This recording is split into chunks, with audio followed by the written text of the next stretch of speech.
দেখা যায়। আপনারা যারা লেয়ার ফার্ম করেন, লেয়ার ফার্মে চেষ্টা করবেন এরকম একটা মোরগ রাখার। যে রোগটাই হোক না কেন, আপনার মুরগি হয়তো অনেক মারা যায়, কিন্তু সাধারণত মোরগ কিন্তু মারা যায় না। যে সময় আপনার মোরগ মারা যাবে বুঝে নিতে হবে আপনার ফার্মে বড় ধরনের কোনো রোগ আছে।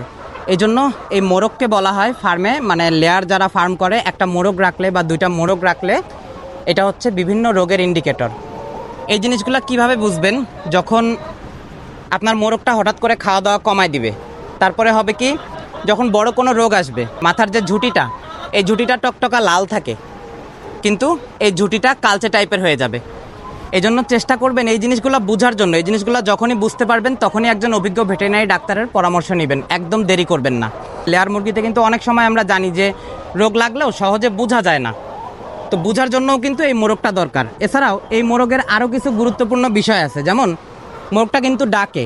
মোরগের ডাকের যে শব্দটা হয়, ওই শব্দের মাধ্যমে মুরগি যে ডিম পাড়ে, লেয়ার মুরগির এই জাতি তো হচ্ছে ডিম পাড়ার জন্য, ওদের ফলিকলটা স্টিমুলেট হয়, মানে ওদের শরীরে একটা হরমোন সেক্রেশন হয়, যে হরমোনটার কারণে ডিমটা ভালো পাওয়া যায়। মানে ডিম পাড়তে আরও ওদের উত্তেজনা বাড়ে যে ডিম আরও পাড়তে হবে। এই জন্য অনেক ধরনের উপকারিতা আছে এই মোরগ রাখার। আপনারা আপনাদের ফার্মে, লেয়ার ফার্ম যারা করেন তারা চেষ্টা করবেন একটা অন্তত মোরগ রাখার। সবাই ভালো থাকবেন। Happy farming.